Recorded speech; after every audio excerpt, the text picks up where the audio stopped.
另外，美国总统川普进前有宣布，对初四开始要甲加拿大、墨西哥扣25%关税，中国是扣20%关税。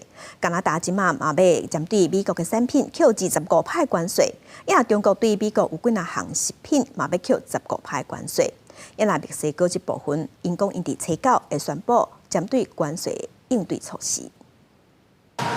在美国加拿大边境的加拿大安大略省这边边境城市温莎市的大西桥顶，正也是来回，这是探到美国底特律，特港有4亿加倍补给价。Prices of everything are going to go up. 美国总统川普对加拿大加墨西哥进口的产品全面扣25%的关税，随时透早开始生效。加拿大也进行报复。 Canada will be implementing 25% tariffs against $155 billion worth of American goods, starting with tariffs on $30 billion worth of goods immediately, and tariffs on the remaining $125 billion of American products in 21 days' time.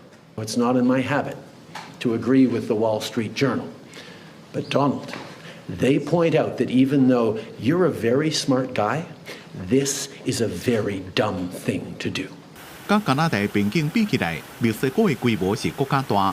一天伫个提华纳的货运车要入去美国的时阵，川普开始扣25%的关税，墨西哥也有反制措施。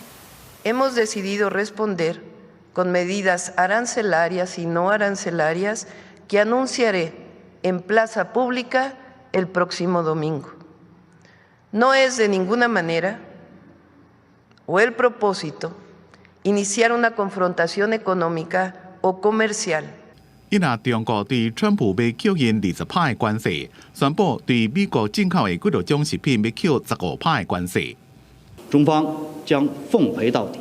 我们奉劝美方收起霸凌的嘴脸，趁早回到对话合作的正确轨道上来。这3个国家对美国关税强烈的回应。 全世界新一轮的多边关税战开战，进前就专家警告讲，恐惊会造成负面的影响，和通膨更加严重。